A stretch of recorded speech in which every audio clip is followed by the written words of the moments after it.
And let's get to our first topic of discussion today. The Nigerian National Petroleum Company Limited has released an estimated prices of premium motor spirit, that's petrol, obtained from the Dangote Refinery in retail stations nationwide. According to the NNPCL, the prices are based on September 16th, 2024 pricing. The Chief Corporate Communications Officer of the NNPCL, Mr. Olufemi Shoneye, in a statement posted on X, said the company bought fuel from Dangote Refinery at 898 naira per litre for PMS offtake. This followed a denial by Dangote Refinery on Sunday, saying by the group Chief Branding and Communications Officer, Mr. Anthony Chijena, that after NNPC's initial disclosure of 898 naira pump price obtained from the refinery.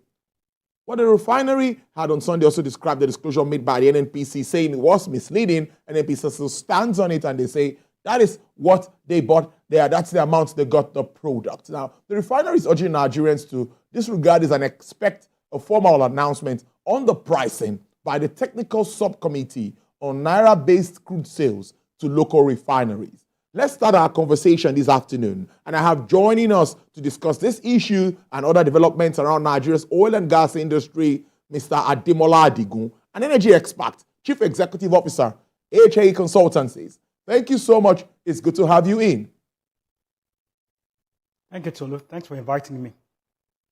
Yes, I think it is appropriate to start with the fact that this back and forth with regards pricing is something that remains very worrisome. And everyone would say, as a private entity, why not come up to say, this is the amount? And also NNPC has come up to say, this is the amount. In your understanding, just take us through what you make of all of these issues. It started from the issue of crude oil supply, not supplying crude oil, moving to adulterated petroleum products, certification issues, and now we are here.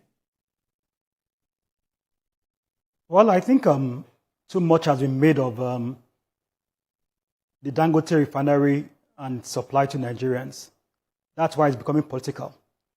An economic transaction has taken up a life of its own and become a political issue for discourse. Dangote has done something very great by establishing a refinery in Nigeria, and it's something that we should all be very proud of. But then, after the establishment, a lot of controversies have come, very needless, I must say. And the major issue is this. People haven't seen petrol as a commodity like others. So people are happy for the price of rice, yam, and coal to go up, but they expect petrol to stay down and other energy products. And I understand why. There's an entitlement mentality in many Nigerians that crude is available in Nigeria and therefore it should be cheap. The other issue has been the Dangote group has been less than transparent in its way of communication with Nigerians. I think maybe it wasn't deliberate, or maybe it was deliberate. People were expected or led to believe that a Dangote refinery would produce petrol at 400 naira, 500 naira, and some other ridiculous figures like that. And that's why people didn't understand the issues when the authority, the commission, and now the state energy company have intervened in it, because it falls below the expectations. The promise of crashing down petrol prices hasn't occurred. The promise of very cheap petrol will not happen. And that's why we have this dispute back and forth. But I like to commend NNPC and the refinery. It's a relationship that is being formed. What I expect is that let this thing be done on a commercial basis. The intervention by the government, I think, is meddlesome. If a refinery produces a product, let it be available for all to buy. Let the price be open and transparent to everybody. Let everybody buy as they can afford. And at that point in time, we have a true deregulated economy. Right now, we have political deregulation, which is happening in the sector now. Well, it's a good way to start our conversation, but I would also ask you, being a prominent industry player, yes, let me say that understands this sector so very well, the Naira for dollar crude thing, some analysts and even the NNPCL has come out to say it's just a payment platform, that it has no real impact on pricing. How does that come to you? Well, I believe that, and I share that opinion. I mean, I've had a lot of statements claiming that it will reduce our cost of foreign exchange and others. But I've always made it clear to people that the refinery, as it is in an export-free zone. And therefore, while it's technically in Nigeria, geographically in Nigeria, it's not technically a Nigerian-based refinery. The agreements of 2017 signed with the federal government and Dangote allows it to export products into the Nigerian custom-free area in dollars. The refinery was built on loans in dollars. Nobody should expect Dangote to be a charitable arm, and therefore it should always be a business where it has to recover its costs and bring money. And I've said elsewhere that, look, the value chain of refining crude and value addition is a dollarized value chain. You can't at the point in time break it. Now, you give NNPC the order to give Dangote crude in naira. NNPC takes this crude from its partners, either in joint ventures or PSCs or whatever contracts it has occurred. NNPC has a cost that it incurs to produce these barrels. It's in dollars. Dangote gets the products in naira. His value chain is also a dollarized one. Now he's adding, he's refining it. He has a software distribution plant. He has additives and co, which is all cost. So what will happen is that the exchange rate will just shift the cost, but it doesn't really change anything for anybody. So all the material dreams of people expecting 100 naira per liter petrol is based on false promises, and it's based on poor engagement and false hopes given to Nigerian people.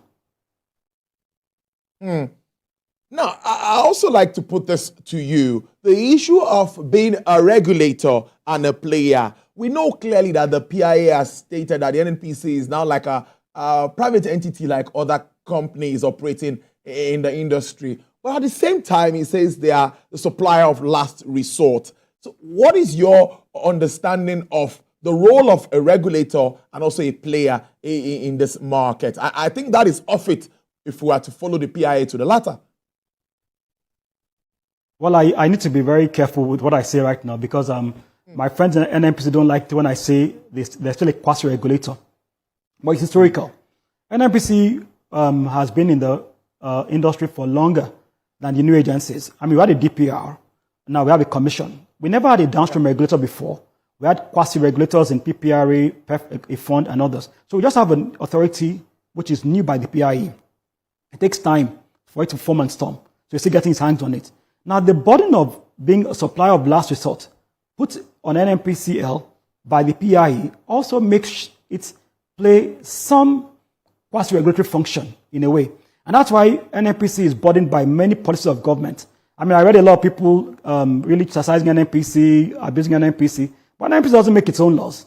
The laws are made and NNPC has to implement. NNPC doesn't say, this is what I want to do. Somebody says, you must do this. The law says you must do this. And when that happens, there's the burden on NNPC, which has to bear. And that is why there's a problem. And the problem again is when you ask somebody to take a burden which is not well equipped for, then there's an issue. You've asked NNPC to remit money from crude sales into federation accounts. You've asked NNPC to do that, do this. So in a way, you're strangulating a so-called state company. And that's the challenge we have. Now, again, the NMDPRA is at the point where it's getting to becoming a stronger regulator as it should be. And I said in other places that this is a test case for them, how well they can respond to the issues that are emerging, how well they can engage, and how well that people can have more trust in them as a regulator.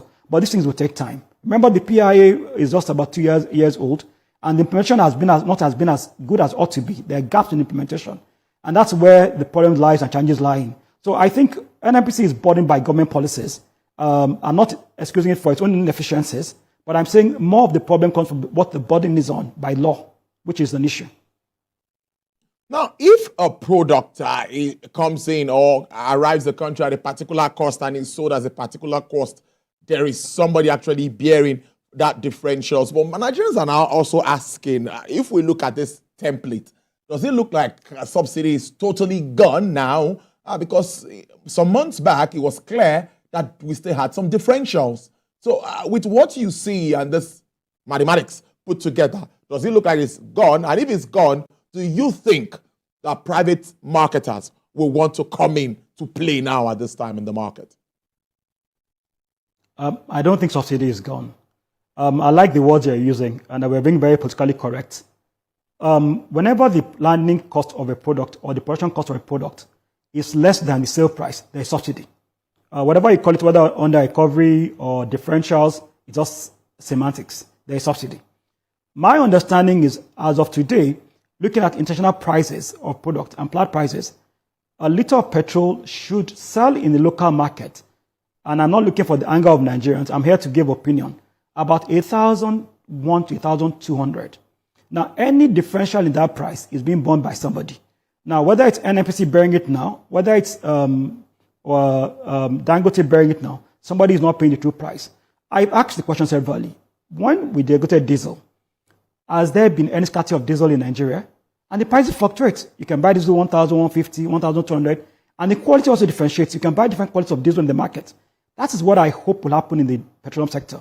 Now, we have super petroleum that's a very good quality, like Dangote's petroleum. We have less than good that people can manage if they can afford it, like we had in the past. So it doesn't have to be the same standards for everybody. Once it meets the minimum requirements of our law, Afri 5, Euro 5 and co, then it's good for the market. So I don't think we've regulated properly.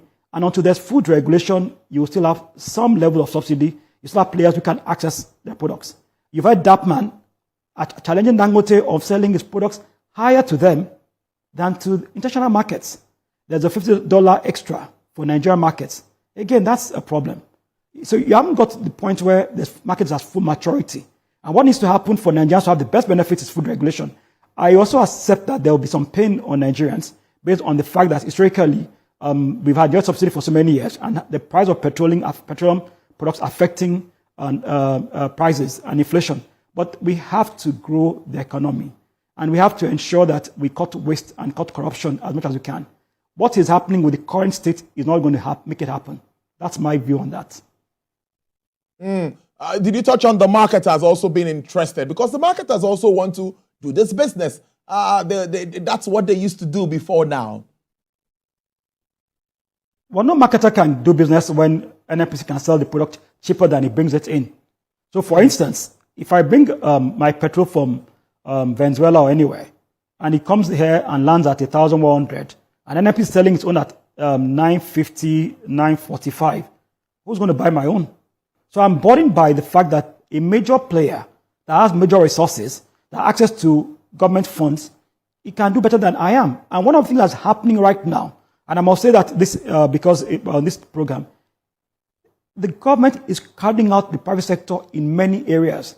It's crowding them out in treasury bills. It's crowding them out in credit lending. It's crowding them out in private sector. You can't have a private sector that functions and is well emboldened when there's so much crowding out by government. So NNPC sells a product less than the price it lands. Who's going to bring that product in? And that's why every marketer has stayed away from petrol, focused on diesel and other ones. And that's why it took a long time for Dangote Petrol to come on stream as well. There are 4 modular refineries in Nigeria that can produce a combined 6 million liters of petrol. They are not doing that because the cost and numbers don't make sense. So until that happens, we can't really have a thriving downstream sector. Now, local refining that we thought would just be the solution out to many Nigerians now seems not to be the way out because the pricing and everything is something. But my question really to you now would be, what is your take also regarding the other refineries? Port Harcourt Refinery, Kaduna Refinery, we're having all of these issues now. But according to the EVC downstream at the NNPCL, he says mechanization completed. They're trying to gradually work on it before they start to produce products that has a timeline and all of that. But my question to you really is, do you think that we still need to bring all of these other refineries up to speed, up to date, so that they can also start producing side by side with Dangote Refinery? I think my answer to that is yes, we need to, but we must.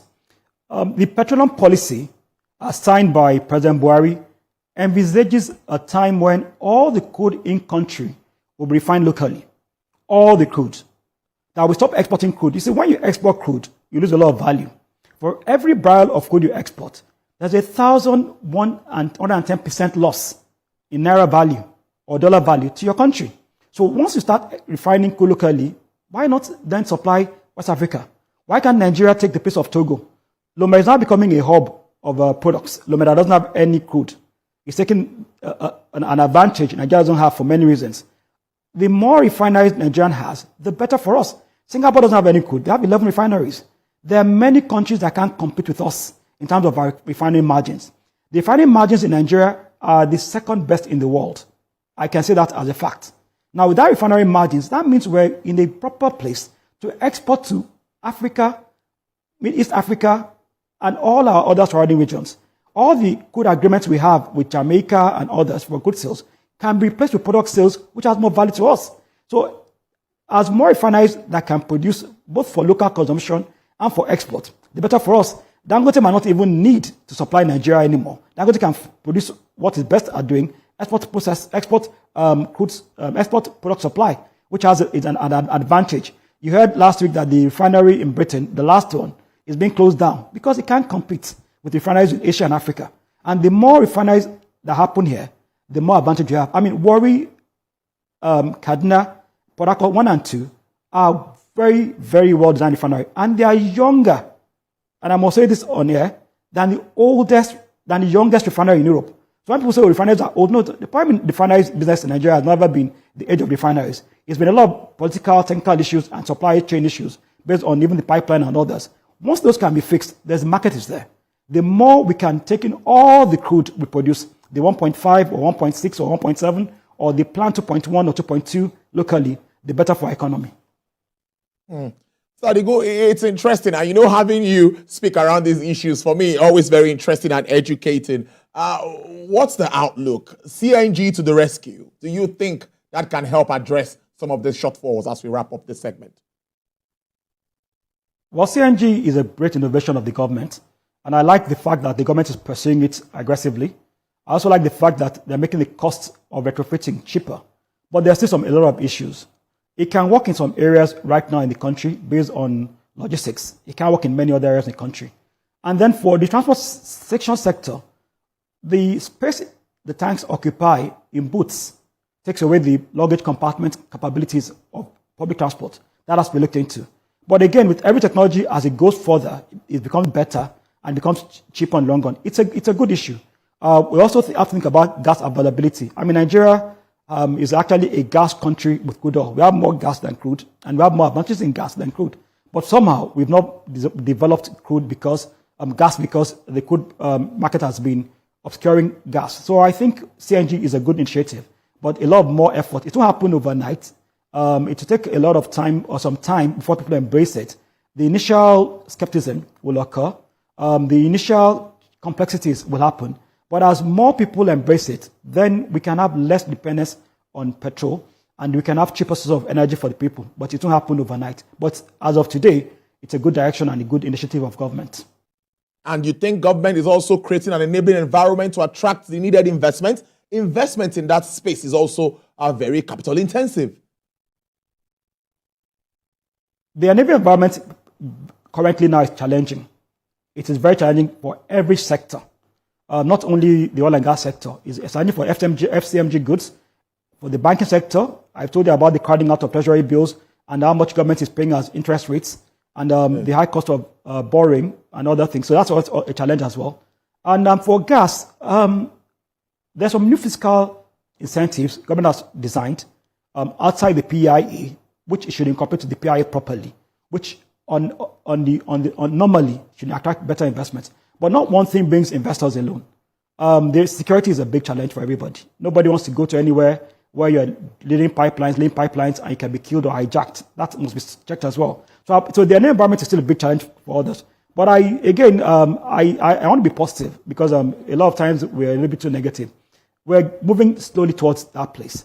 What government needs to focus more is on security, ease of access to credit, which is a big deal for any investor, and the ability of people who bring their money in to take their money out when they want to go. The optics of taking a long time to approve the Ajip Orlando, which has now been approved, the Shell Renaissance deal, which is dilly-dallying, and we're hearing mixed signals, the Mobile Seplat deal also puts a challenge for anybody who's external, whether it's local investors or foreign investors. So the moment and the better the government wraps up these issues and is more transparent on how it's handled, the better for all of us in the country. An interesting one. I just got a message here, and I want to ask that question before you go.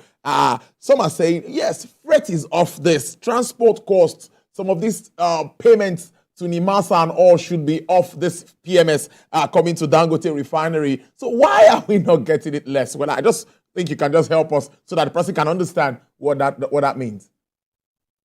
Well, it's a question I've been asked several times. I remember when we were campaigning against subsidy removal years back, and I would go and people would be saying, no, what do you mean imports does not really necessarily mean cheaper? And I remember the unions, always slightly misguided in their advocacy, always saying, oh, before subsidy removal, fix the refineries. And I would think, what does fixing refineries mean? It's a good thing to do and the necessary to do, but the issue is the two factors that determine the price of an international product, like petrol, are the foreign exchange unit of your country, flat prices, which is a way of saying the product prices. I tell people it's the same thing that happens in gold, in cocoa, in other products that are international. A market where it's not boundary constrained will allow some factors beyond transportation to determine local price. So it doesn't matter if the world is in my back of my house.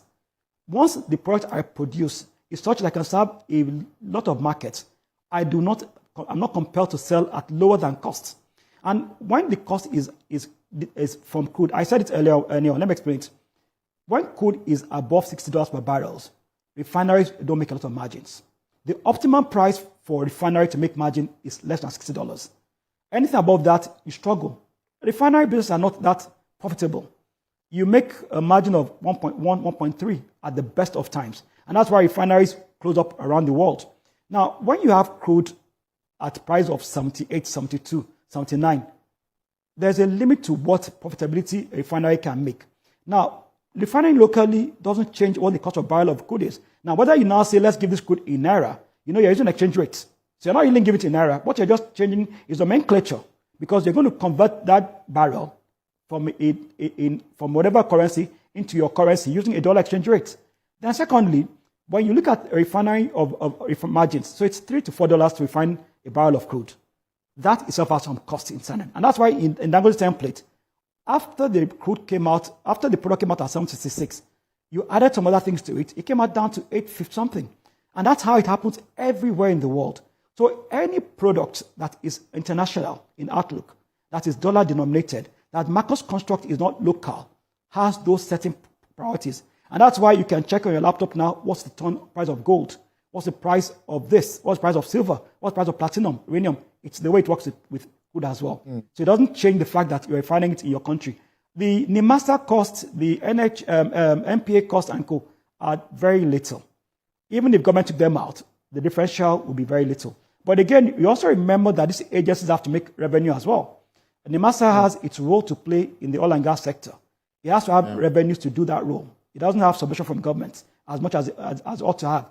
NPA has a role to play in the crude process as well. It has to earn revenue as well. So every agency that has to earn some money from the work they do, either in protecting your shorelines, either in enabling trade, either in making the seafarer habitable, will need to earn revenue. So all these costs will come from somewhere. They're not going to manufacture the money from the sky. And that's what happens in that area. So they have to make some money as well. And so whatever percentage you give to them is part of what they ought to get to function. What we should keep on dealing with, which we never deal with, is affordability. How can we ensure that Nigerians can afford source of energy? How can we bring discipline into energy use and energy consumption in the country? All those conversions is what we must have, and that's the future of energy. It's going to become more expensive as time goes on. I must thank you so much, Mr. Ademola Adigun, Chief Executive Officer, AHA Consultancies. Thank you so very much. Do enjoy the rest of your day. Always a pleasure being here. Thank you.